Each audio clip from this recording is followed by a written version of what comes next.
intención entonces hoy es compartir el legado de los evangelios, ¿no? Ay, se fue Luis. El legado de los evangelios. Y me gustaría bueno, que más allá de lo que vieron que hoy les dejé ahí un material, más allá de lo que Un yo... montón de pega, pues Adri. ¿Cómo, Carmencita? Nos dejaste mucha pega el último día. Mucho. Cuando empecé a ver, no, esto es mucho. Sí, es un libro muy lindo que yo lo tengo acá. Se llama, muy conocido también, se llama ¿Qué es un evangelio? De un biblista muy conocido y muy afamado. 130 páginas, muchas. Sí, me asustó. No, pero no para hoy, Carmencita, son materiales que siempre vieron nosotros. Qué alivio, qué alivio. Pero sí, no voy a pretender que en el mismo día. No, es para que les quede y cosas que uno va encontrando, como también ustedes, ¿no? Si por ahí van encontrando cosas interesantes, las va a compartir. Okay, muy bien. Este libro es muy lindo, muy completo, y de alguien muy conocido, un biblista muy famoso, muy conocido, que es el Padre Rivas, muy afamado profesor de la Facultad de Teología de Buenos Aires y de muchos lados, hay muchísimas cosas del Padre Rivas, y es uno de los especialistas del Nuevo Testamento, y dentro del Nuevo Testamento de los Evangelios, ¿no? Y escribió este libro que es súper claro, muy lindo y muy sencillo sobre los Evangelios, ¿no? Bueno, entonces por eso les dejé eso. Después un power que es de un amigo muy querido que falleció el año pasado, se llamaba Eduardo Camerano. Es un pastoralista, compañero nuestro de trabajo acá en la familia marianista. Pero bueno, él no es marianista. ¿Cómo, Carmen? Él no es marianista. Sí, capaz que vos lo conociste porque fue novicio marianista. ¿Cómo se llama? Eduardo Camerano. Hola, Luis. Tuve que volver a entrar porque no me captaba. Hola, ¿cómo estás? Hola, Carmencita, ¿cómo estás? Bien, pues, muy bien. ¿Y usted? Me alegro, muy bien, muy bien. ¿Tiene mucho calor ahí? Están con calor. Más o menos. Hoy no. ¿Qué tal, Anita? ¿Cómo estás? Tanto tiempo. Bien verte. Hola, Jaime. Y Wagner se nos escapó. Bueno, lindo verlo. Sigan. Perdón la interrupción. Tuve que salir y volver a entrar porque la cámara no me enganchaba. Bueno, les decía entonces que está este texto de este libro, que es un evangelio, como para que les quede de material de lectura, y hoy lo que vamos a compartir son esos dos powers que les puse. Les decía que uno es de Eduardo Camerano, un pastoralista muy querido para nosotros que fallece el año pasado, y después otro que yo hice como para introducirlo, ¿no? Porque el de Edu es como un poquito posterior a una breve introducción, que eso es lo que vamos a compartir ahora, ¿no? Pero bueno, a la hora de hablar del Evangelio, ¿qué es las primeras ideas que se nos vienen a la cabeza?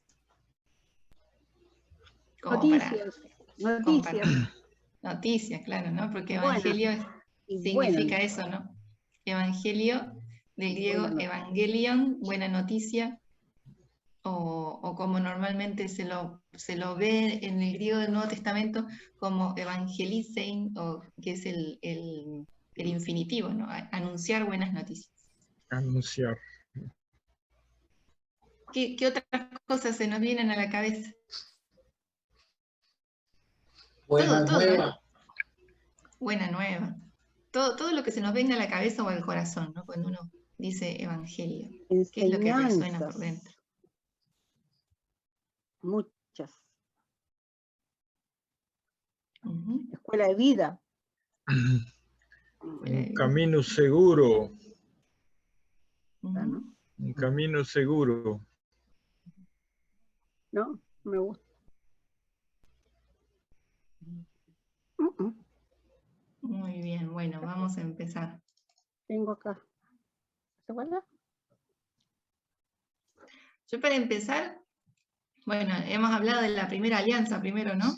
Ahora viene alianza definitiva o evangelio. con todas estas palabras que hemos dicho. A mí se me viene Cristo, ¿no? Uno habla de evangelio, evangelio es Cristo, es Él, ¿no? como acto, ¿no? No como adjetivo ni como segunda palabra, sino como acto puro. Y para empezar y hacer la oración, les invito a cantar esta canción, pero sí teniendo, salvo yo, todos los micrófonos apagados para que Ya. no se escuche nada, ¿no? Y se pueda disfrutar bien la canción. Esperen un poquito.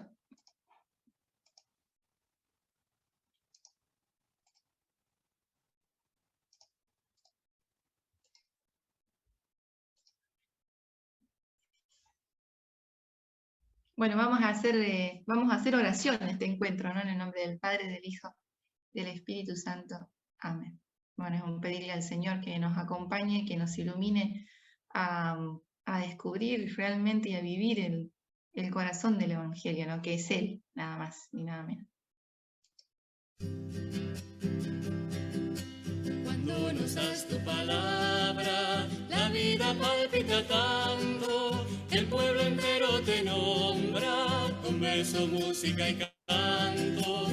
El pueblo entero te nombra, con verso, música y canto. Tu palabra es querendona, suave y dulce como miel, nos toca y nos enamora y nos hace pueblo fiel. Es que tu palabra es vida, que consuela al caminante, y al débil lo reanima, a que siga para adelante, y al débil lo reanima, a que siga para adelante. Tu palabra es querendona, suave y dulce como miel, nos toca y nos enamora y nos hace pueblo fiel. Es agua limpia y fresquita que alivia tantos penales, es simple porque es clarita, serenata de cantares. Es simple porque es clarita, serenata de cantares. Tu palabra es querendona, suave y dulce como miel, nos toca y nos enamora y nos hace pueblo fiel. Así sentimos clarito que la historia es caminata, que es tarea de hermanarse con la vida remangada, que es tarea de hermanarse con la vida remangada. Tu palabra es querendona, suave y dulce como miel, nos toca y nos enamora y nos hace pueblo fiel. Con empeño siempre firme, aceptando la palabra, la vida del suelo crece, un tiempo nuevo amanece. La vida del suelo crece, un tiempo nuevo amanece. Tu palabra es querendona, suave y dulce como miel, nos toca y nos enamora y nos hace pueblo fiel. Por eso, tatita Dios, déjanos tu bendición, y esa caricia del cielo es tu palabra, Señor. Y esa caricia del cielo es tu palabra, Señor. Tu palabra es querendona, suave y dulce como miel, nos toca y nos enamora y nos hace pueblo fiel. Tu palabra es querendona, suave y dulce como miel, nos toca y nos enamora y nos hace pueblo fiel.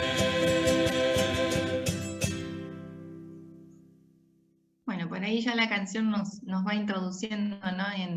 en poder describir las características del Evangelio, ¿no? Por ahí ya la canción nos dice, bueno, por ahí cuenten ustedes, ¿qué les dice la canción de las características del Evangelio?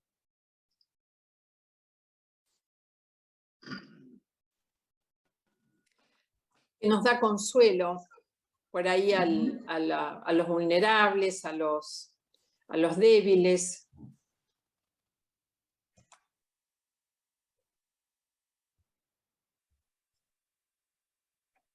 ¿Qué más hay? ¿Más quiere decir algo? Nos da alivio. Ujú. Es dulce. La palabra es un nuevo amanecer, ¿no? Cuando se acepta. Ujú, un tiempo Tiene nuevo la amanece. promesa, sí, contiene la promesa de un suelo nuevo, de una tierra nueva, de un tiempo nuevo, ¿no? Así que eso nos hace tan bien que la palabra nos transmita eso hoy día, en los contextos que vivimos. El Evangelio tiene sentido para uno en la medida en que lo hacemos historia propia, es decir, si la caminamos. Y como dice ahí en el verso, en el penúltimo, en el antepenúltimo, es tarea de hermanarse con la vida arremangada. O sea, hay que trabajar.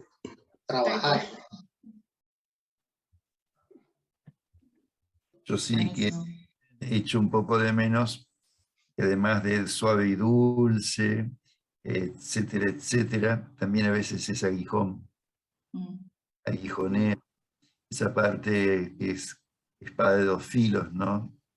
Nos moviliza, nos cuestiona. A mí, por lo menos, el Evangelio, además de tocarme, enamorarme y ser dulce como miel, a veces es duro. Hay palabras y partes del Evangelio, palabras de Jesús y exigencias del Evangelio, que son también difíciles, ¿no? Difíciles de digerir.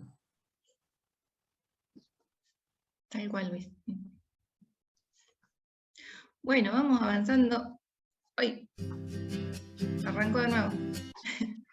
Avanzando un poquito en lo que recién... Después ustedes, si molestan las pantallitas, ustedes las ubican, ¿no? Las minimizan. Lo que decíamos recién, ¿no? Evangelios. Son los libros que tienen el primer desarrollo del querigma, ¿no? Ahí viene esta palabra griega también, que es el corazón del evangelio, ¿no? ¿Por qué se escriben los evangelios? Ya el encuentro anterior arrancábamos con el movimiento de las comunidades, ¿no? En el movimiento de las comunidades se anunciaba el querigma, se compartía la memoria de Jesús muerto y resucitado. Querigma es eso, querigma es una palabra griega que significa primer anuncio, y es el núcleo de la fe. ¿Cuál es el núcleo de la fe? ¿Qué es lo que compartían en las comunidades? Jesús muerto y resucitado. Aquel que ustedes crucificaron, Dios lo ha resucitado. Eso es lo que se decía. Primero en esos versos tan simples, ¿no? El que estuvo muerto ahora está vivo, ¿no? Y después se le va agregando, a medida que las comunidades van caminando, se les va agregando toda la tradición y la realidad. Eso es lo lindo, ¿no? de la evolución del mensaje del Evangelio. Aquel mensaje primitivo, aquella experiencia primera se va enriqueciendo con el caminar de las comunidades. Y también se va complicando. Y cuando vemos eso, después vamos a ver un poquito más adelante, también nos va comprometiendo a nosotros, porque si cuando Juanchi nos compartía hace 15 días lo complicado que fue para las primeras comunidades y todos los líos y los entreveros que había, y sin embargo hacían la relectura del querigma en su realidad, ¿cuánto más nosotros? ¿No? Que han pasado 2000 años, ¿cuánta más relectura y cuánto más compromiso nos significa a nosotros cuando leemos los textos? Cuánta más interpretación, ¿no? Cuánta más dedicación, cuánta más contemplación de los textos y de la realidad, ¿no? Las dos cosas. El querigma es eso, la primera palabrita, ¿no? Bueno, lo primero que dijimos fue evangelio, ¿no? Buena noticia. Anuncio, ¿no? El anunciar la buena noticia. ¿Y cuál era la buena noticia? Esta, el querigma, el primer anuncio. Y algo importante que me parecía de arranque nomás decir, no son vidas de Jesús, no son historias de Jesús, sino que son esto. ¿Qué son los evangelios? Esto. Son memorias escritas. Ay, esperen que saco las pantallitas. Uy,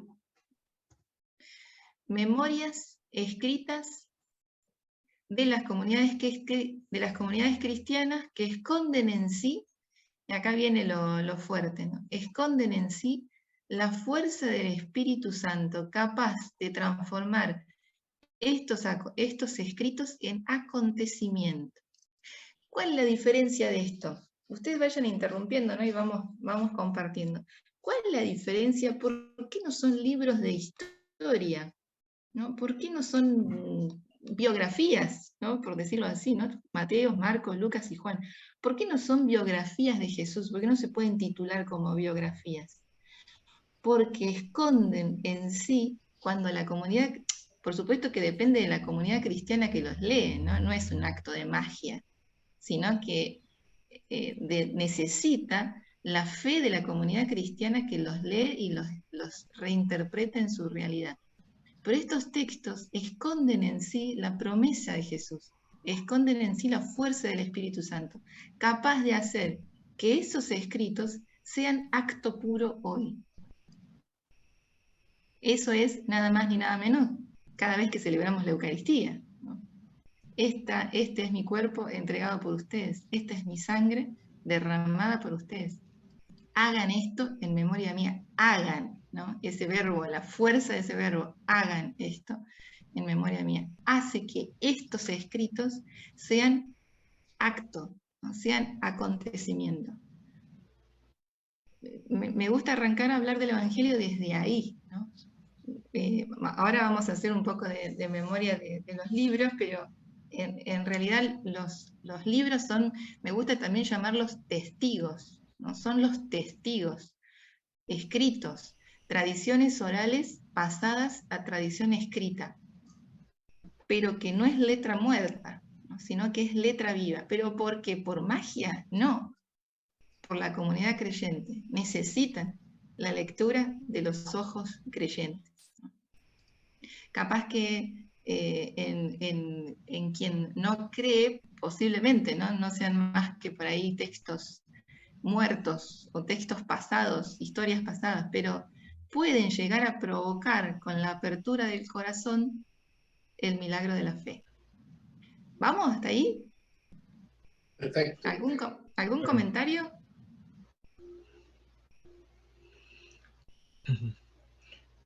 Esa es la cuestión, ¿no? Las palabras se toman mucha fuerza con la acción del Espíritu, ¿no? Entonces, estando nosotros abiertos al Espíritu Santo, esas palabras se toman fuerza en nuestras vidas, ¿no? Exactamente, muy lindo.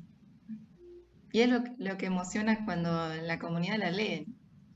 Y también lo que de vuelta, ¿no? Nos compromete un montón a cómo la proclamamos, ¿no? A veces yo a Juanchi le digo, cuando él viene a misa y lee los textos, ¿qué diferencia hay cuando alguien que siente los textos, que vibra por los textos, los proclama a la comunidad? ¿No? Porque una cosa es leerlos y otra cosa es proclamarlos, ¿no? Y cómo eso cobra vida, ¿no? Y resuena adentro, ¿no? Moviliza.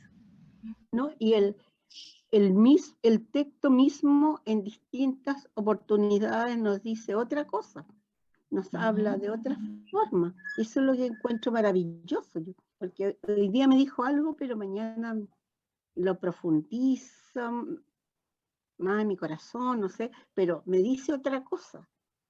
Y eso lo encuentro, pero maravilloso. Porque tiene un dinamismo interno, ¿no? En donde la fe propia también con la realidad, ¿no? Y con la vida, con la historia, se van entrelazando y armando algo que nos va acompañando, ¿no? Y que va reinterpretando los textos en el hoy. Por eso es que no son letra muerta, pero de vuelta, tampoco es magia. Bueno, hablando de los evangelios, ¿no? Acá tenemos todos estos textos ustedes los van a encontrar en el librito del Padre Rivas.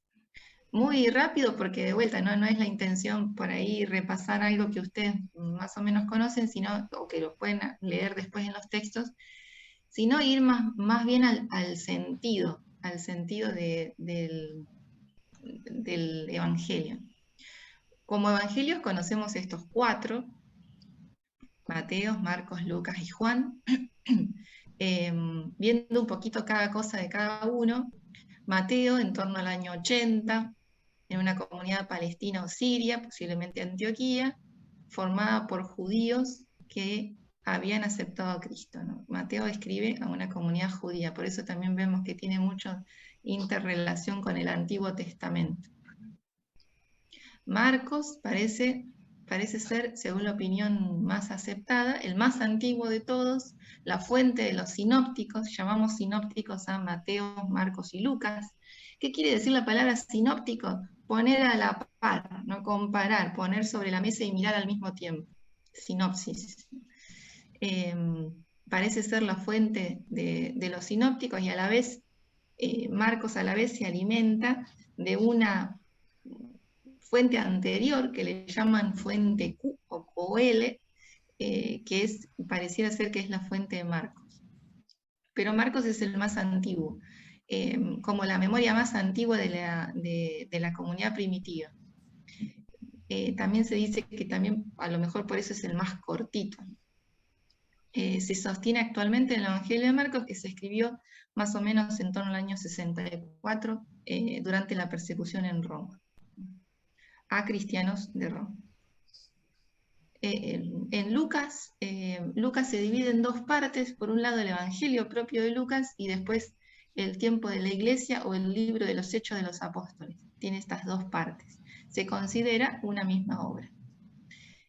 Lucas se caracteriza por ser un narrador culto, se le llama como el mejor griego del Nuevo Testamento, es el que demuestra una cultura más cuidada, que cuando quiere utiliza una lengua griega mucho más correcta que las demás. Su ambiente es una misión entre paganos. ¿Y cuál es la característica o la grandeza que logra Lucas en su evangelio? Es que, por un lado, logra una unión entre el mundo, entre los paganos y el mundo judío. Algunos de los que siguen a San Pablo piensan que hay que romper definitivamente con el judaísmo y con el Antiguo Testamento, y por otro lado, otros decían que había que como que judaizarse más. Entonces Lucas intenta hacer como un trabajo conciliador entre estos dos problemas. También tiene unos pasajes bellísimos sobre la misericordia.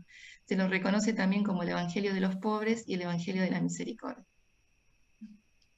Y después, Juan. Acá en Juan tenemos una cosa aparte curiosísima, ¿no?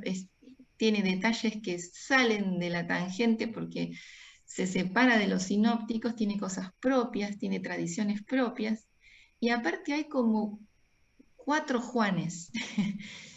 Yo me puse a leer bastante lo que escribe el padre Rivas, y él discrimina, por un lado, el apóstol Juan, el hijo de Zebedeo, a quien se le atribuye el Evangelio, y siempre cuando hablamos de Juan, lo primero que pensamos es en el apóstol Juan. Pero después está el discípulo amado, que recogió la enseñanza y los recuerdos de Jesús, que parece ser un discípulo que vivía en Jerusalén, que no era parte de los 12, y que posiblemente por eso son las tradiciones propias de Juan que se separan de los sinópticos. Después, el evangelista propio, o sea, el escritor, el que escribe, de dónde se alimenta, de la tradición del discípulo amado, de este discípulo de Jerusalén. Y después la comunidad juánica, que conservó y actualizó las enseñanzas del discípulo amado, hizo como el trabajo de recopilación y de edición última del Evangelio, y además después completa con las otras 2 cartas que encontramos, de las que nos habló Juanchi hace 15 días, las 2 cartas de Juan. Entonces hay como 4 Juanes, ¿no? Pero en realidad la fuente es este misterioso discípulo amado que pareciera ser un discípulo de Jesús que vivió en Jerusalén y que escribe, que es la fuente de quien después se escribe el Evangelio de Juan. El Evangelio de Juan, y acá lo tienen ustedes, ¿dónde estoy? Atribuido a San Juan, al que no llaman apóstol, sino que siempre se le llama discípulo, y que habría pertenecido a la comunidad de Éfeso, en épocas del emperador Trajano, entre los años 98 y 117 después de Cristo. Este discípulo Juan habría escrito su evangelio recogiendo tradiciones, recopilando tradiciones orales y escritas que provenían de este misterioso discípulo de Jesús, al cual él llama discípulo amado. Este discípulo amado sería un discípulo de Jesús que vivía en Jerusalén, pero que no pertenecía a los 12. Entonces, por eso es que posiblemente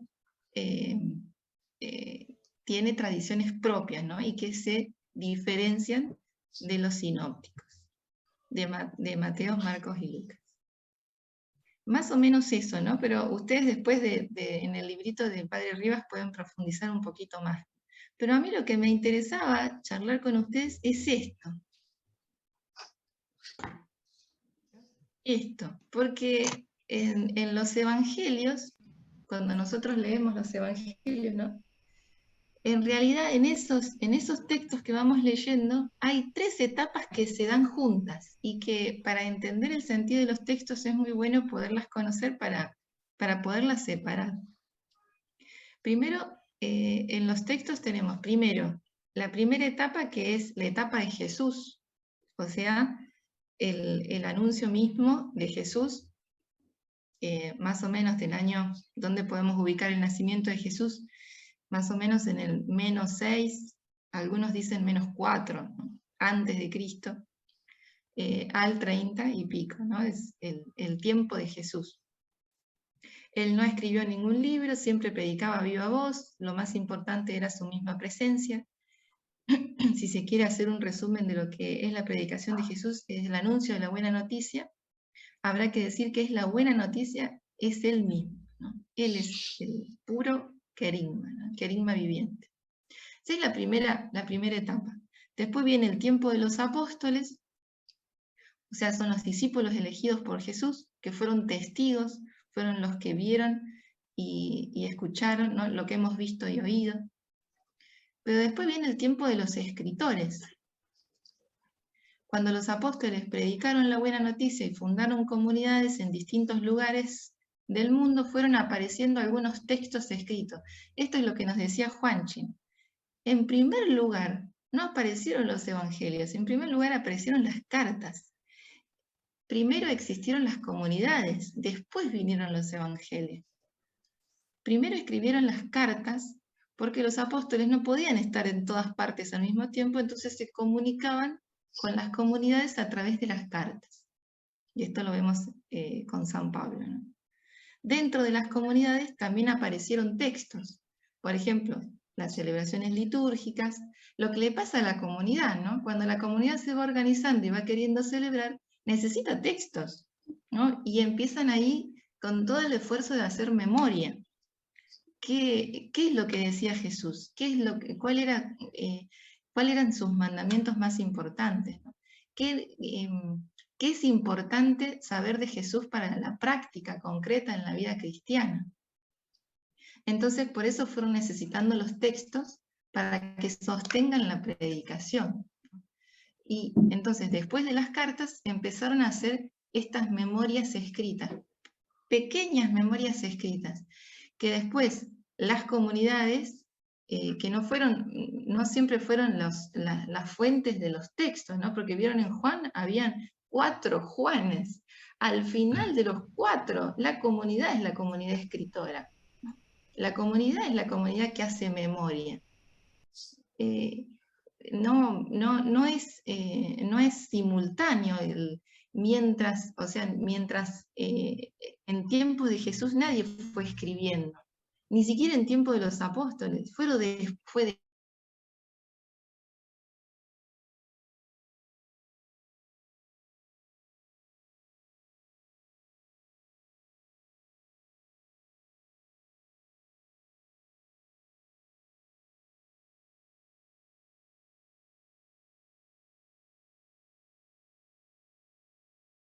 de los escritores, o las comunidades escritoras, podríamos decirle, ¿no?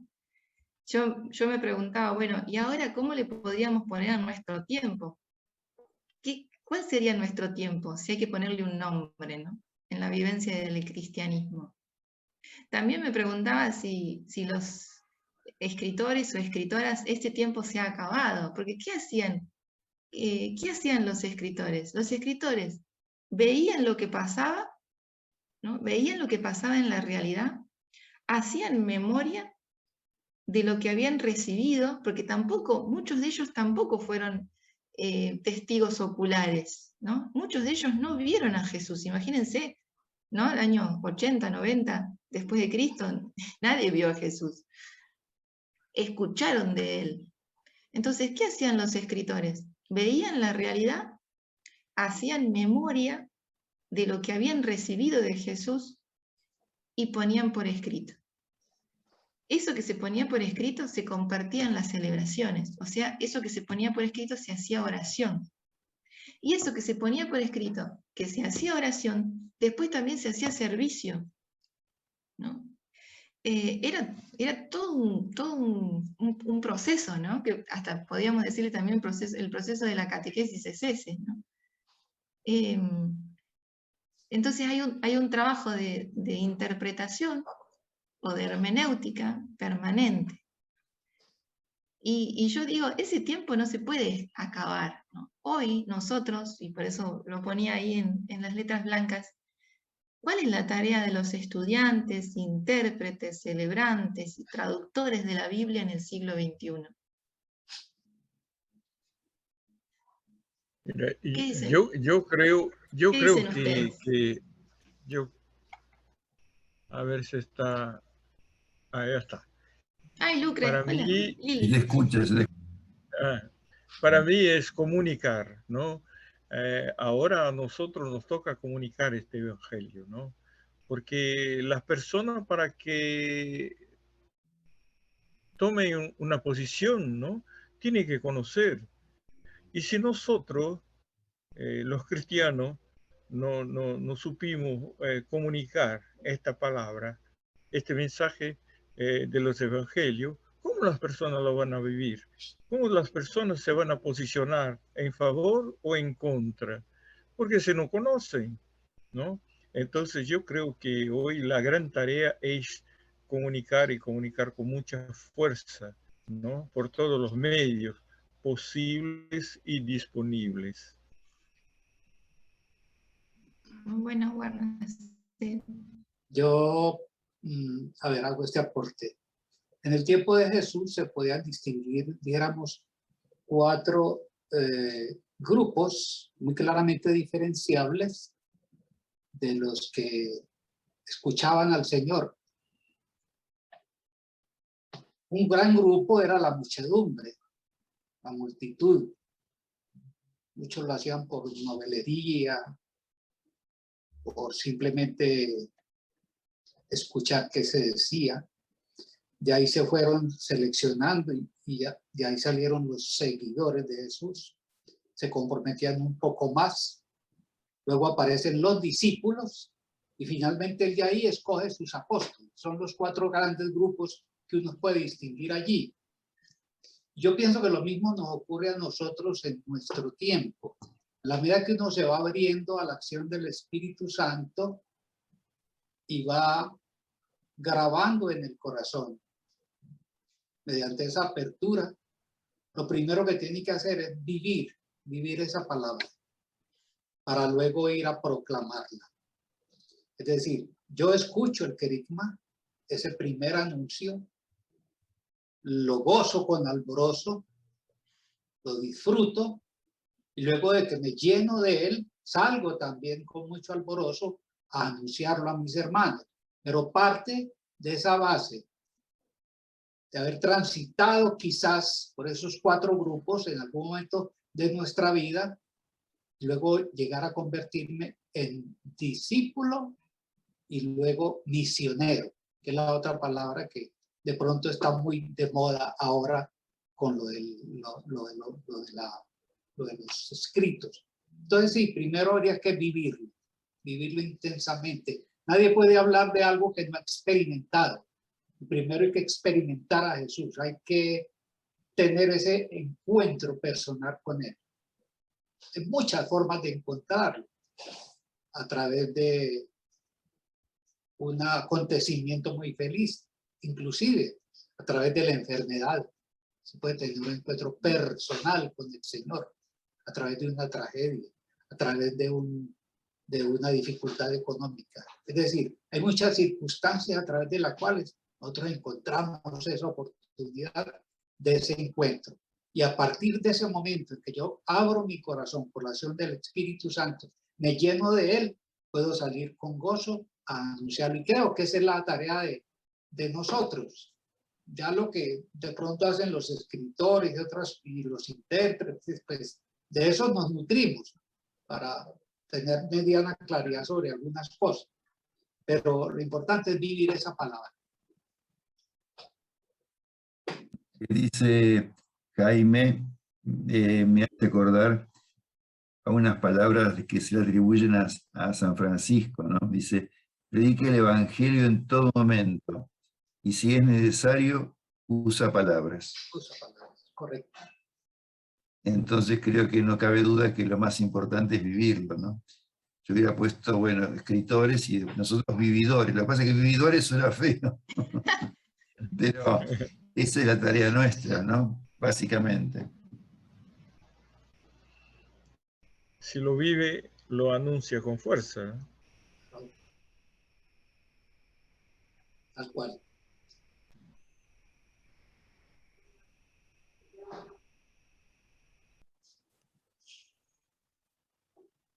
Ahora hay una cosa, y pues no sé, es una experiencia muy personal. En nuestros años mozos, de muy jóvenes, nosotros siempre andamos un poco apartados. Eso es una realidad, con pocas excepciones. Lo vemos, por ejemplo, en los jóvenes de ahora. Y uno encuentra que a medida que se va acercando el momento, uno se aferra más a Jesús. Algo que me ha llamado mucho la atención.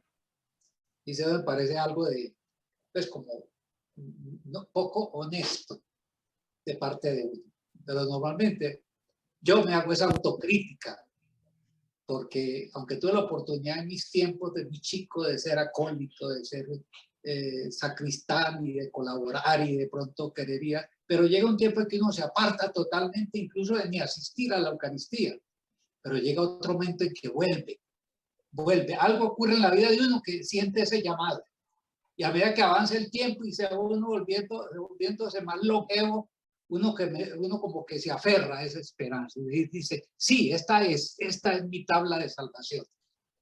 Eso nos ocurre, a mí me ocurre. No sé si al resto de mis compañeros les pasará lo mismo. Les hago esa invitación a que lo piensen. Bueno, ¿qué opinen los viejos? Eso, Luis. Carmencita, ¿tú qué dices? Está silenciada, Carmencita. Ponle el micrófono. Le Ya. encuentro toda la razón, pues, por supuesto, estamos en esa etapa. Tengo un hermano comunidad que dice, estamos pedidos.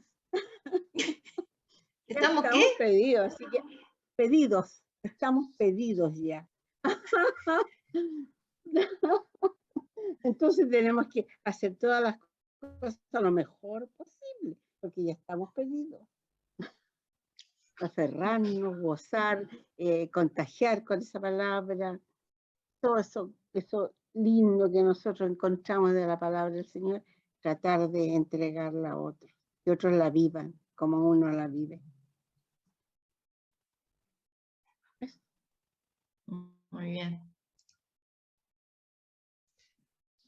Bueno, a ver, un minutito, que se me ha tildado acá.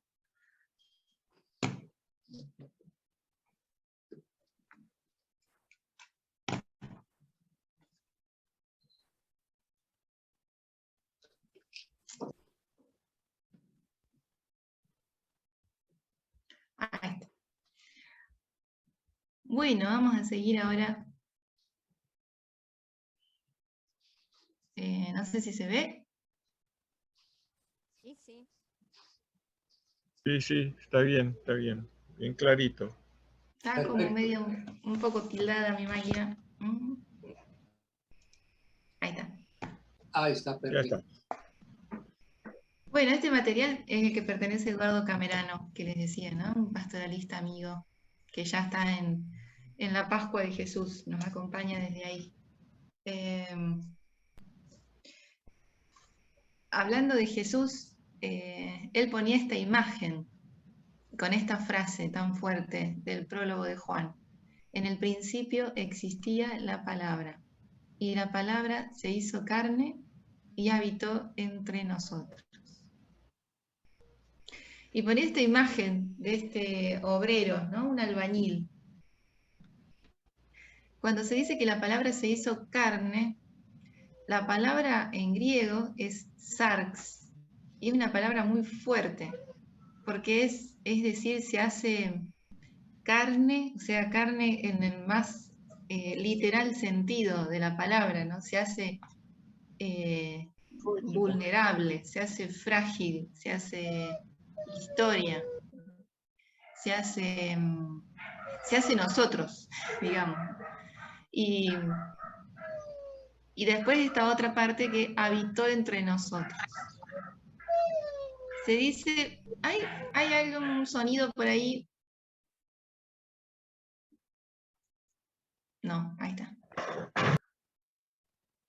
Un perrito, Creo que parece. es Malca creo que es. No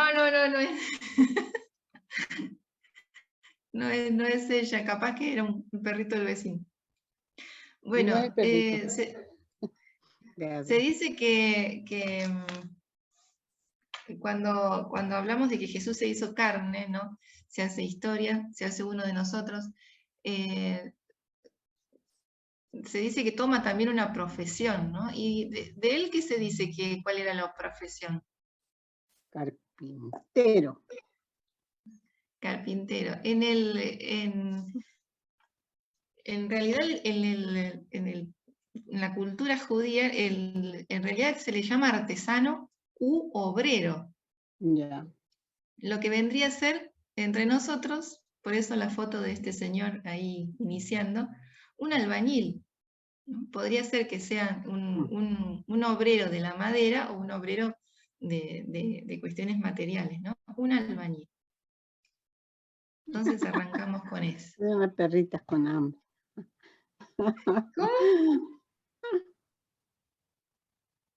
¿Cómo, Carmencita? De No, yo Wagner. no. Wagner que No. mandaba al chat que es una de las perritas de él, que hacía sonido. Ah, Que tiene apetito. Tiene hambrecita. bueno, algo de lo que hemos charlado recién, algo de lo que charlábamos recién, del acontecimiento Cristo, ¿no? Se le llama acontecimiento Cristo en la cristología al hecho en sí de la presencia de Jesús en la historia, ¿no? A hacerse carne de Jesús, ¿no? Hacerse acontecimiento, hacerse historia. Y en esto podemos dividir varias etapas. La primera, el Evangelio viviente, que les decía recién, ¿no? Entre el -6, -7 a.C. al 30, la vida y el ministerio de Jesús. El Evangelio predicado, la predicación de los apóstoles, del 30 al 50 después de Cristo. El Evangelio escrito, ¿no? Toda esta movida de las comunidades cristianas, ¿no? Recopilando, haciendo memoria, viviendo, poniendo en práctica el Evangelio mismo. O sea, una cosa es la vida en sí, la vida propia de Jesús en su vida histórica, podemos decir, ¿no? Del 7 al 30. Otra es la predicación de los apóstoles, pero otra es cuando todas estas primeras dos etapas se ponen en práctica en la vida concreta de una comunidad cristiana. Ese es el Evangelio escrito, el proceso que hacen las comunidades de poner por escrito todo lo que habían escuchado, ¿no? Su memoria. el hecho de pasar de la memoria oral a la memoria escrita, del 50 al 100 después de Cristo. Y el Evangelio actualizado, o sea, la comunidad fundada por Jesús, continúa en el tiempo, ¿no? Leyendo, transmitiendo, actualizando, haciendo hermenéutica, ¿no? Haciendo, eso es decir, hasta hoy, ¿no? Acá estamos nosotros, ¿no? Hasta la actualidad. Y acá Edu nos hacía estos círculos que a mí me parecían re como interpelantes, ¿no? Porque en estos círculos se va viendo este proceso de pasar de la lectura al acontecimiento, de la lectura al hacer carne el Evangelio, ¿no? Hacerlo vida nosotros y hacerlo acto, ¿no? Hacerlo presencia. Una cosa es el texto y su autor, ¿no? Ese es el primer círculo. Y miren también por ahí no lo peligroso, pero sí lo mediocre de quedarse solo en el primer texto, ¿no? En los primeros círculos. Uno es el texto y su autor, ¿no? Lo que el autor pensó, lo que escribió, lo que vivió en su momento. Otro es el segundo círculo, el lector, ¿no? Podemos quedarnos nosotros acá, ¿no? El segundo. Lo que leemos, de lo que recibimos del autor. Nos podemos quedar ahí o pasar un poquito más a intentar intuir el mensaje, que es el siguiente círculo. Pero con la ayuda del Espíritu Santo, que el Espíritu Santo tampoco actúa por magia, sino que actúa en la comunidad, ¿no? El Espíritu Santo se expresa en la comunidad y se expresa en la historia, ¿no? Y se expresa en el esfuerzo que hace el lector de poder unir estos círculos. Y también, por supuesto, en la apertura al espíritu de fe. Entonces el Espíritu Santo hace que todos estos círculos se transformen en el acontecimiento Cristo, que se transformen en el acto de hacer presente a Jesús hoy en la historia y de intuir verdaderamente el mensaje de lo que el primer círculo intentaba decir. Sin este proceso, si solamente nos quedamos en la literalidad, ¿no? O en el texto mismo, ¿no? Y no vamos tratando de llegar al meollo del asunto, digamos, ¿no? Al corazón del texto y al mensaje de lo que el Espíritu nos quiere decir, nos vamos quedando en las periferias solamente, en las periferias del mensaje. Entonces, escritura, lectura, acontecimiento. ¿Sí? ¿Hay algún comentario? ¿Vamos bien? Bien.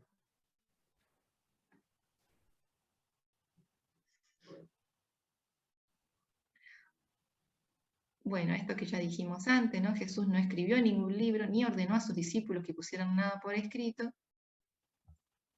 Por el camino proclamen que el reino de los cielos está cerca, vayan por todo el mundo, anuncien la buena noticia a toda la creación. Y esta es la primera predicación que se llama querigma. Querigma significa pregón, pregonero, pregonar, anunciar noticias. Bueno, lo que les decía recién, ¿no? Que es el querigma, es el núcleo central de la predicación cristiana, la fórmula en la que se contiene el anuncio esencial de Cristo muerto y resucitado con el llamado a la conversión y al bautismo.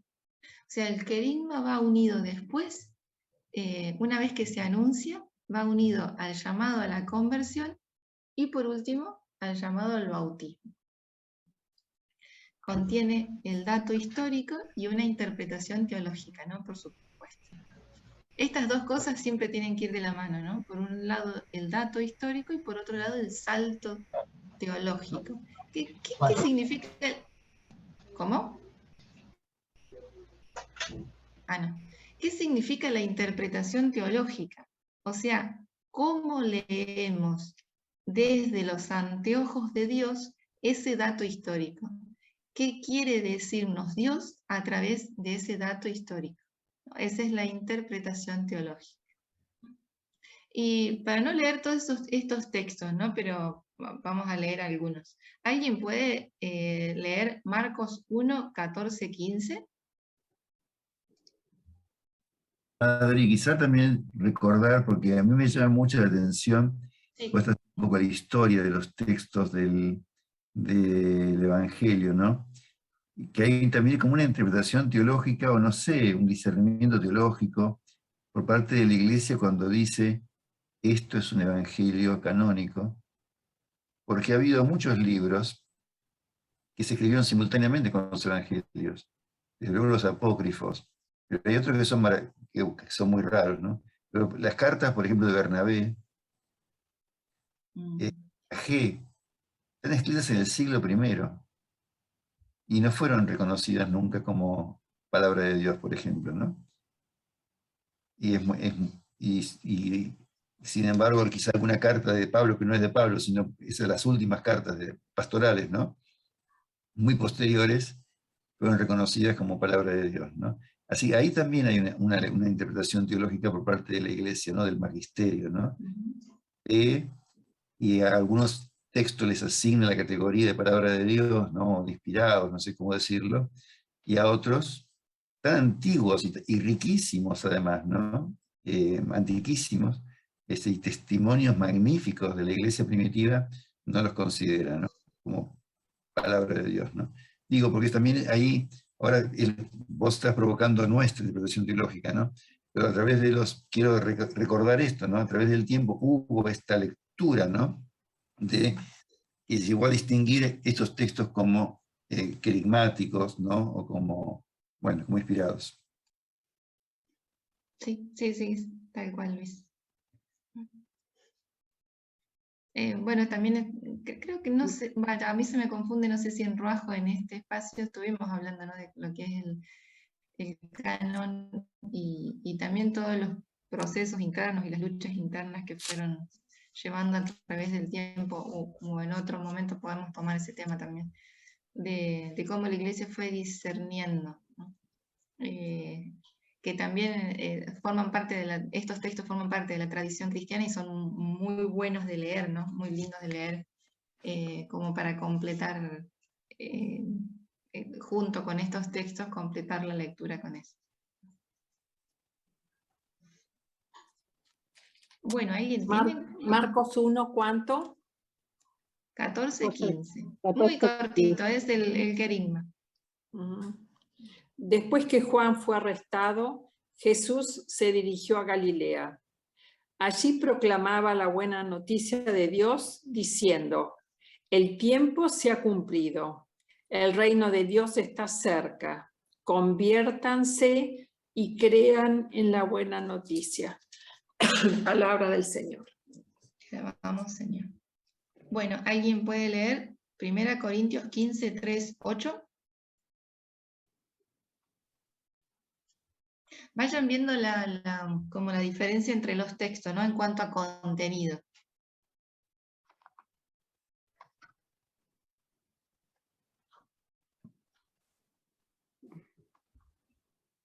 Porque yo les transmití, en primer lugar, lo que a mi vez recibí, que Cristo murió por nuestros pecados, según las Escrituras, y que fue sepultado, que resucitó al tercer día, según las Escrituras, y que se apareció a Pedro, y luego a los 12. Después se apareció a más de 500 hermanos a la vez, de los que la mayor parte viven todavía, aunque algunos ya han muerto. Luego se apareció a Santiago, y más tarde a todos los apóstoles, y después de todos se me apareció a mí, como si se tratara de un hijo nacido fuera de tiempo. Y alguien que lea Hechos 13, 16 en adelante.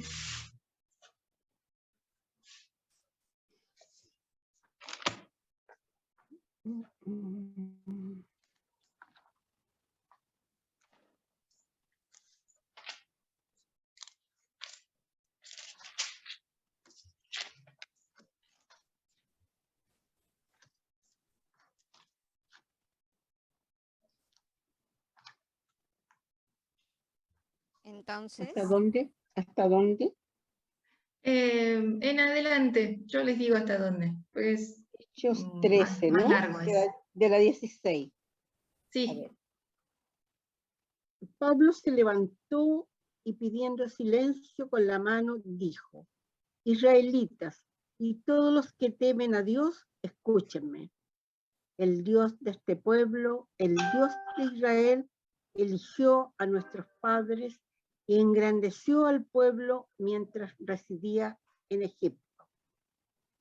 Más tarde, con brazo poderoso, los sacó de allí y durante 40 años los condujo por el desierto. Aniquiló a 7 pueblos paganos de Canaán y entregó su territorio en heredad a Israel. Por 450 años les dio jueces hasta el profeta Samuel. Entonces pidieron un rey y Dios les dio a Saúl, hijo de Quis, de la tribu de Benjamín, que reinó 40 años. Lo depuso y nombró rey a David, de quien dio testimonio. Encontré a David, el de Jesé, un hombre a mi gusto, que cumplirá todos mis deseos. De la descendencia de David, según la promesa, sacó Dios a Jesús como Salvador de Israel. Antes de su llegada, Juan predicó un bautismo de penitencia a todo el pueblo de Israel. Hacia el fin de su carrera mortal, Juan dijo: yo no soy el que ustedes creen. Detrás de mí viene al que no tengo derecho a quitarle la sandalia de los pies. Hermanos, descendientes de Abraham, y todos los que temen a Dios, a ustedes se les envía este mensaje de salvación. Los vecinos de Jerusalén y sus jefes no cogieron a Jesús ni entendieron las palabras de los profetas que se leen cada sábado, pero al juzgarlo las cumplieron. Pidieron a Pilato que lo condenara, aunque no encontraron causa para una sentencia de muerte. Cuando se cumplió todo lo escrito de él, lo colgaron del madero y le dieron sepultura. Pero Dios lo resucitó de la muerte y se apareció durante muchos días a los que habían subido con él de Galilea. Cambio de página. Oh. Son pinitas que se pegan.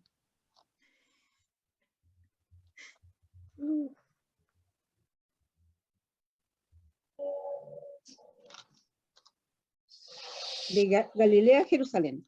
Ellos son hoy sus testigos ante el pueblo. Y nosotros les anunciamos a ustedes esta buena noticia, la promesa que Dios hizo a nuestros padres. Fue cumplida por él a sus descendientes, que somos nosotros, resucitando a Jesús, como está escrito en el Salmo 2. Tú eres mi hijo, yo te he engendrado hoy. Que lo ha resucitado para mí. Está ahí, que lo he engendrado hoy. Y puede seguir, ¿no? Porque es un discurso re lindo. Si hacemos la lectura de todos los textos, ¿no? Podemos hacerlo todavía más clarito hasta... Ay, no sé si escucho algo por ahí. Ver la comparación de más de los textos, ¿no? Pero en estos 3 que hemos leído, ¿qué pueden sentir ustedes? ¿Qué pueden ver entre los contenidos?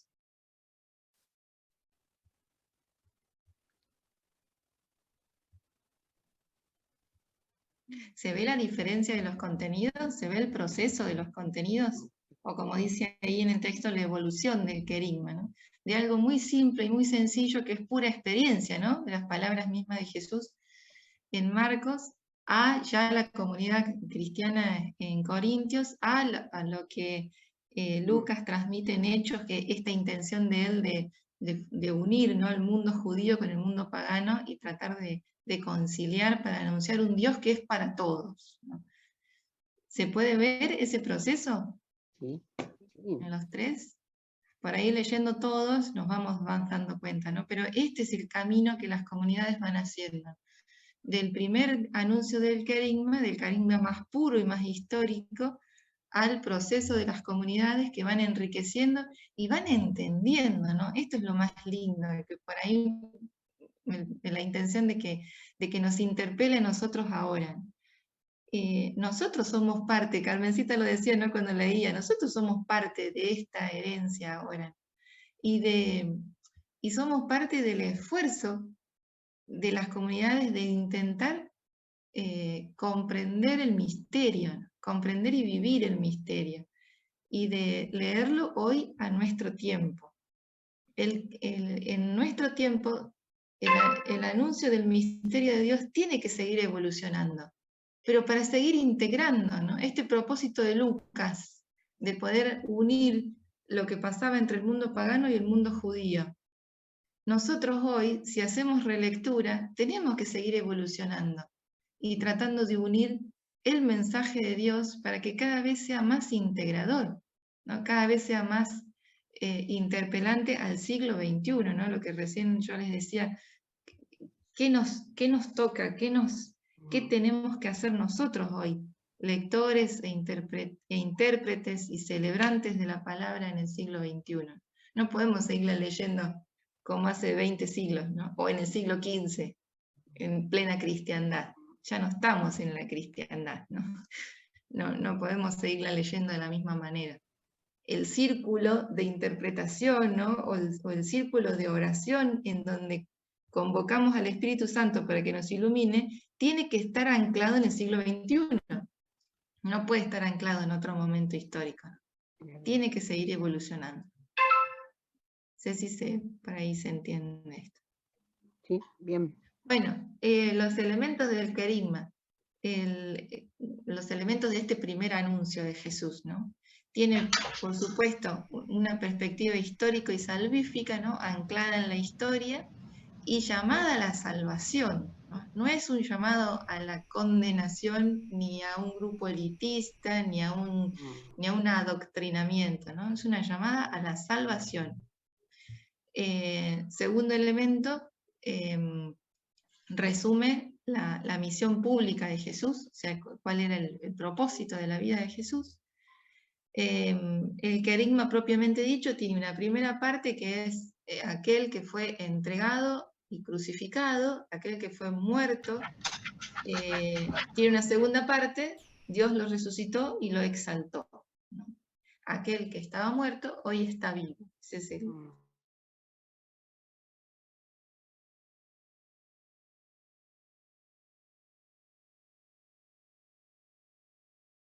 Hay que volver a Jesús, por eso hay que convertirse, por eso hay que cambiar de vida, ¿no?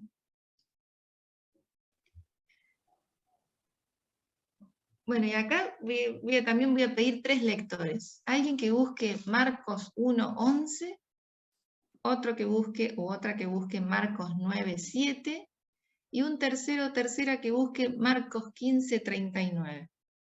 Perdón, Adri, mientras están buscando, ahí Luis había levantado la mano. No sé si No quería veo, yo preguntar, no estoy viendo nada. No hay drama, Sí, no hay Luis. drama, por eso te digo. No, yo quería, ahora ya pasó la ocasión, ¿no? Pero No, decime. cuando vos leíste, cuando leímos los primeros textos, ¿no? Esa evolución del querigma, ¿no? De Marcos 1, 14, 13 a Hechos 13, 16, el salto maravilloso que es justamente lo que vos decías, ¿no? Poder adaptar la palabra al auditorio, ¿no? Al destinatario, y hacerlo en un lenguaje lo más entendible, y nos invitabas a seguir haciéndolo hoy, ¿no? En nuestro siglo y en este tiempo post-cristiano, digamos, ¿no? Y yo quería señalar que un gran salto que hay entre Marcos 1, 14, 15 y Hechos 13, 16 es que el querigma anunciado por Jesús es el reino. Y después no es el reino tanto, sino es Jesús mismo. Hay una diferencia ahí también como muy gorda en cuanto a lo que se transmite, ¿no? Jesús no es el mismo Jesús. Jesús no se predica a sí mismo, ¿no? Predica el reino, y en cambio la iglesia predica a Jesús, ¿no? Que es por ahí los autores, es la autobasileia, ¿no? Es el reino mismo en persona, él, ¿no? Pero bueno, es una diferencia como muy marcada entre Marcos 1, 14, 15 y Hechos 13, 16, ¿no? Exactamente, gracias Luis, tal cual. Un dato re importante. Marcos 1, 11. Sí, Y una voz desde el cielo dijo, tú eres mi hijo muy querido, en ti tengo puesta toda mi predilección. bueno, eso es lo que acá estamos en un solo evangelio, ¿no? El evangelio de Marcos. Y vemos el inicio del evangelio, el corazón del evangelio y el final del evangelio. Al inicio del evangelio, Dios dice a Jesús, ¿quién fue la que leyó? ¿Ana? Yo, Ana. Dios dice a Jesús, a ver, Ana, léelo de nuevo. Tú eres mi hijo muy querido, en ti tengo puesta toda mi predilección. Muy bien. En el medio del evangelio, Dios dice a los hombres, ¿quién tiene Marcos 9?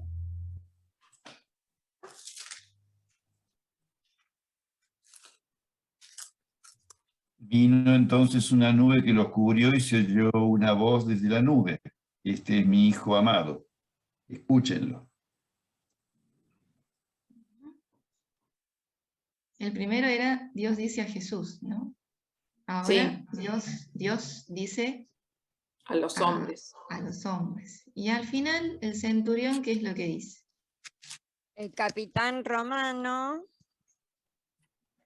que estaba frente a Jesús, al ver que éste había muerto, dijo, verdaderamente este hombre era hijo de Dios.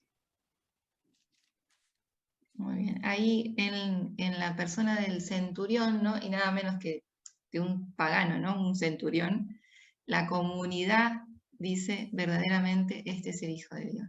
Miren qué belleza.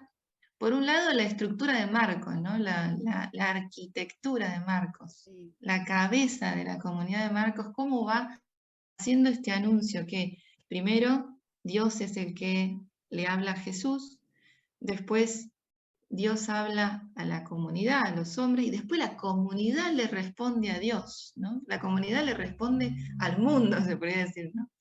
Y nada menos que la comunidad pagana también, ¿no? O sea, es todo por un lado, a mí me encanta la arquitectura del Evangelio y por otro lado también el proceso de la evolución del mensaje, ¿no? El proceso, la línea, el común denominador de un mensaje anunciador de salvación y de inclusión general, ¿no? Es muy, muy bonito. A ver, Lili, ¿qué? No sé si te escucho. Cómo esa iniciativa de Dios finalmente, cumplida toda la misión de Jesús, retorna con esa confesión de parte de un gentil, precisamente saltando las fronteras que el pueblo judío estimaba que era para él solito, aun cuando no lo hubiera reconocido, que era el pueblo elegido exclusivo. Pero bueno, como en Marcos, esto que acabas de decir, ¿no? Esa confesión de parte del Padre retorna finalmente en forma pública en boca de este gentil. Encima, lo más lindo que decían esto de la audiencia, ¿no? El lector. Es un gentil, pero es un romano, justamente en Marcos, que Marcos les escribe a los romanos. Entonces es como que el autor le dice al romano, vos también podés hacer esa profesión de fe, ¿no? Y ahí, claro, esa es buena noticia, porque lo incluye a él. Vos que sos romano, vos que sos pagano, no importa que no seas judío, podés hacer la misma profesión de fe. Ahí está la buena noticia. Bueno. Exactamente. Bueno, después va a quedar en la vida de cada uno, bueno, que lo vamos haciendo cada fin de semana, ¿no? Que leemos el Evangelio un pedacito con la comunidad, pero después personalmente, ¿no? Ir viendo en la lectura de cada Evangelio esta belleza interna, ¿no? Por lo menos algo que a mí me apasiona, la arquitectura del Evangelio, el cómo es pensado el Evangelio para la transmisión. Después la belleza de cada perícopa en sí, cada pedacito, cada unidad, ¿no? Cada titulito de los que vemos en el Evangelio, muchas veces cómo está armado para responder a un mensaje propio, personal, ¿no? Tienen como una unidad temática cada pedacito, que a veces se interrelaciona con otro pedacito más adelante. Bueno, es todo un mundo apasionante, ¿no? Como para meterse en cada Evangelio. Eso que decía Juanchi, que es tan lindo, ¿no? Que cómo habrá caído en los oídos de los cristianos de Roma, porque eran cristianos perseguidos por los romanos, asesinados y martirizados por los centuriones romanos. Es que Marcos justamente les diga, miren, un centurión romano, uno de esos que ustedes lo están matando, confesó la fe en Jesús, ¿no? O sea, es una ironía fuertísima, ¿no? Todos lo abandonan, todos los discípulos lo abandonan, y el que cree, finalmente al pie de la cruz, viéndolo morir, bueno, es un romano que es un asesino de ellos mismos también, ¿no? Que está haciendo lo mismo que hizo con Jesús, está haciendo los romanos con ellos. Lo están martirizando, crucificando, tirando a los leones, quemando a los vivos. Ese creyó. ¿No es fuertísimo? Como es lo que vos decías, la construcción, como Marco va construyendo de una manera increíble esto, ¿no? Y los mensajes que tiene escondidos para nosotros. Hoy, si no nos metemos en la escena y en la época, no entendemos nada de la intencionalidad que tenía tan fuerte, ¿no? La profecía, lo profético de este texto. Y después hacer el salto a nuestro tiempo, ¿no? ¿Cómo leemos hoy este texto en nuestro tiempo, ¿no? ¿Quién es el centurión hoy? ¿No? ¿Quién podría encarnar al centurión hoy? Con estas características que decía Luis, ¿no? Bueno, eso puede por ahí movernos mucho el piso, ¿no? Y también una organización de nuestras comunidades, cómo celebramos, con quién celebramos, a quién le decimos que no en las celebraciones, a quién permitimos la entrada, ¿no?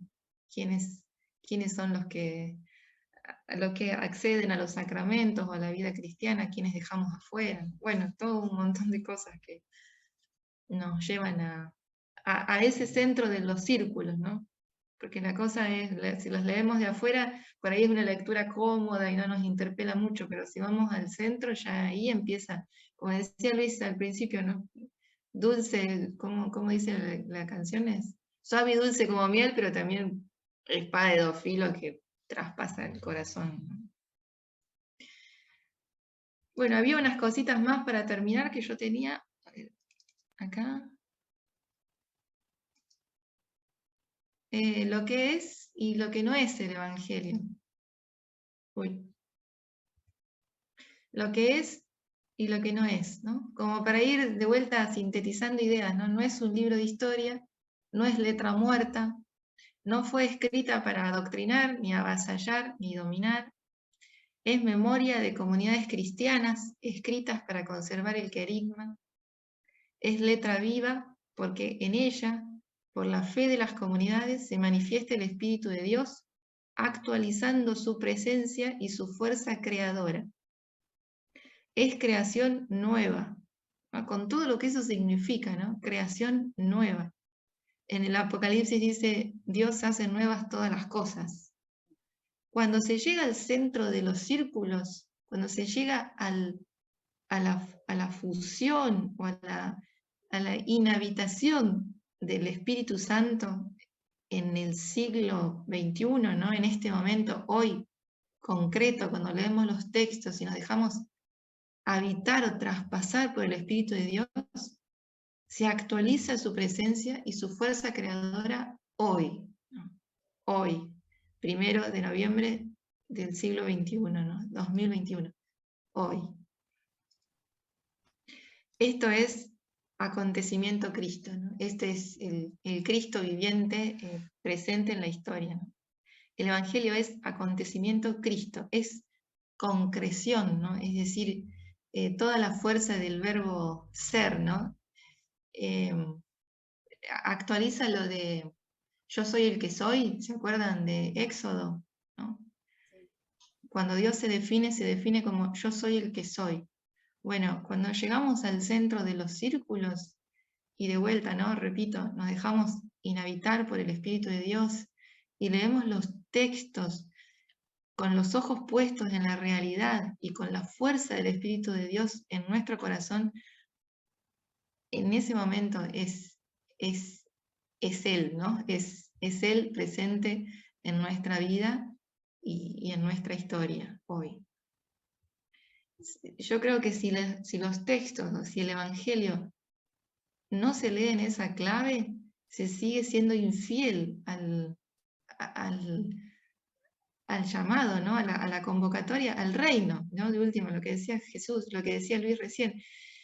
Se es infiel al reino, ¿no? Porque no es ser fiel al Espíritu de Jesús. Si no se lee con los anteojos de la realidad y tratando de hacer presente a Jesús hoy, ¿no? Si no es así, no creo que no le estamos dando en el clavo. Bueno, y hay una canción muy bonita que me gusta mucho. Adri, Sí, una última cosa. Yo creo que es... No, más vale. Es para comentar. Si da tiempo, la escuchamos. Si no, lo importante es que podamos charlar.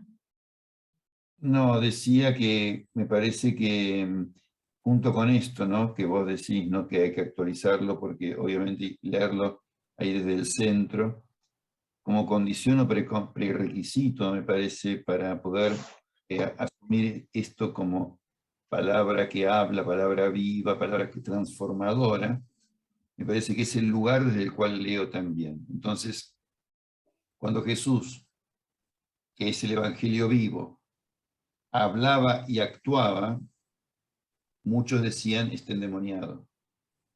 O las clases dominantes de la época lo condenaron. No lo entendieron como no fue una buena noticia para ellos. Para ellos era una maldición. Jesús era un borracho, un glotón, un endemoniado, y lo liquidaron, ¿no? Y hoy el Evangelio empieza felices los pobres. Me parece que también leerlo, para poder entender el Evangelio de Jesús, hay que leerlo desde ahí, desde la pobreza, digamos, ¿no? Del sentimiento de pobreza personal, de limitación personal, del lugar de los pobres. Para ellos es buena noticia. No desde otros lugares, si no, no se puede entender. No basta ni la piadosería de una invocación teórica al espíritu, ni basta tampoco la exégesis del sabio. Hay que leerlo desde el lugar existencial de la pobreza, que decía Jaime, de la pobreza de años, nos quedan pocos años, ¿no? De todas las pobrezas existenciales, de las periferias, a las que alude hoy la bienaventuranza, por ejemplo, ¿no? Si no, no es esa palabra transformadora, me parece a mí. Gracias, Luis, tal cual.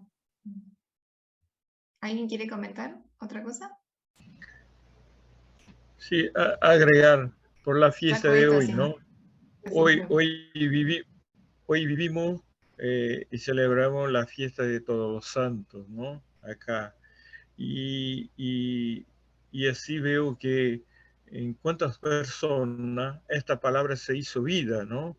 Que ellos, esos santos, nos sean también luz inspiradora para que nos agarremos a esta palabra y como dijo Jaime, ¿no? Para vivirla intensamente y ese vivir sea el primer gran querigma de nuestras vidas. Gracias, Ward.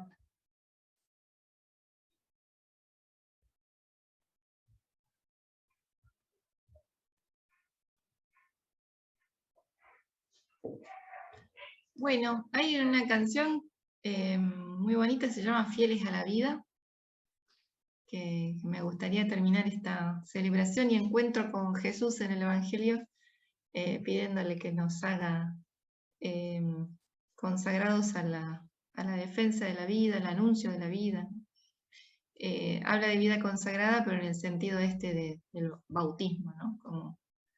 Como vida consagrada bautismal. A ver, esperen.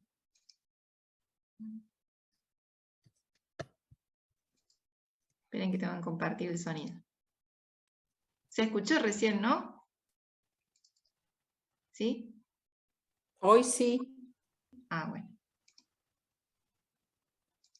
Siendo fieles a la vida que de Dios nos viene dada, es de vida consagrada, revivir la profecía y defender con valentía a la vida amenazada.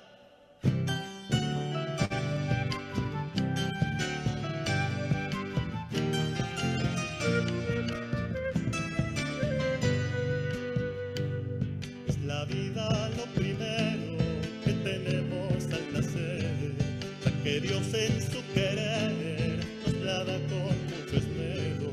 Es de hombre bien nacido respetar lo regalado y tratarlo con cuidado, es sentirse agradecido, siendo fieles a la vida que de Dios nos viene dada. Es de vida consagrada, revivir la profecía y defender con valentía a la vida amenazada.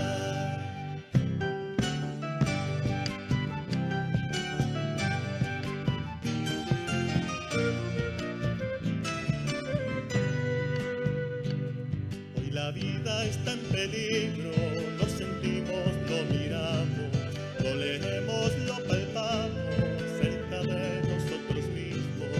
Es el niño abandonado, también la mujer golpeada, es la juventud drogada, es el pobre sin trabajo, siendo fieles a la vida que de Dios nos viene dada.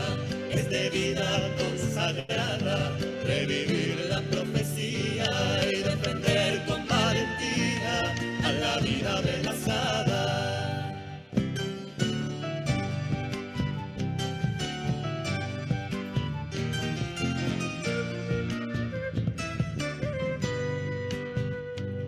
Es profeta el consagrado, anunciando por el mundo el misterio tan fecundo de Jesús resucitado.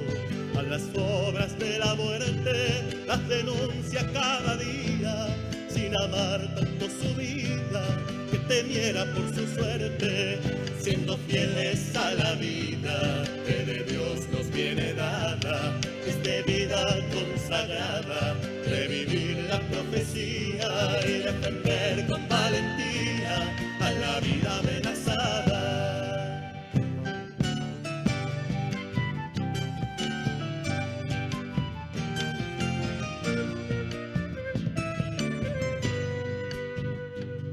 El indígena, el enfermo, el anciano, el inmigrante, son el rostro agonizante de este mundo medio muerto.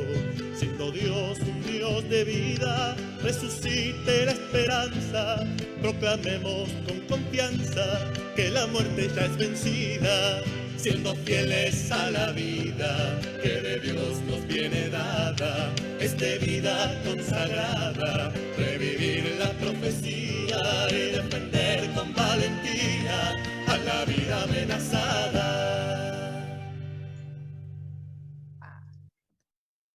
Qué polenta. Sí, es hermosa esa canción, muy linda. Muy linda, muy linda, muy linda. Adri, ¿esas canciones tienen algún autor que tú conozcas? No sé, el autor, no sé, Luis, si vos, porque son muy viejas de cuando yo era joven. Pero son actuales. Se las puedo mandar al grupo si las quieren. Se las mando al grupo de WhatsApp. ¿Sabes por qué te pregunto?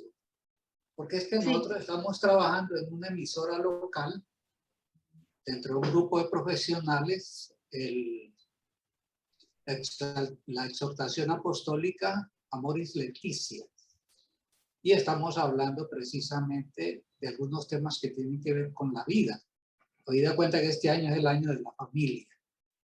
Y me parece una canción, siempre colocamos una cancioncita de fondo, o al final o al principio del programa, y esta me pareció muy bonita. A ver si me la compartes y me permite, yo la paso por la emisora, pero necesito dar el crédito, desde luego, ¿cierto? ¿De quién es? Ay, no sé, yo sabía el título, Fieles a la Vida, y la busqué en YouTube. Y la bajé como audio para poderla poner con la letra, porque si no, faltaba la letra. Pero no sé el autor. Puedo hacer la investigación, no hay drama. Ah, bueno, dale, ahí tenemos un investigador. Listo, Juan. Gracias. Bueno, gente, nos estamos viendo entonces en 15 días. Ok. Eso, Gracias. avisar que en 15 días tenemos la parte práctica de la nueva alianza. De la Así nueva que- alianza. ¿Se acuerdan cómo hicimos la práctica de la primera? Ahora viene la práctica de la... Y vamos a tener un invitado estrella, que también es un loco apasionado de la Biblia como Adri, como Luis, como yo, que bueno, nos va a estar acompañando con esto. Sí, Mariano Seren Mora. Es un capo, un capo. Oh, Así que no se lo pierdan, no se lo pierdan, no Ah, se lo bueno. pierdan, que es... Cuando vimos los tips, el que hizo los videitos de los Ah, tips, claro. él mismo. ¿Se acuerdan de los tips para leer la Biblia? Claro, claro. Es Ese el autor, vamos a tener al autor, nada más ni nada menos. Qué bueno, excelente.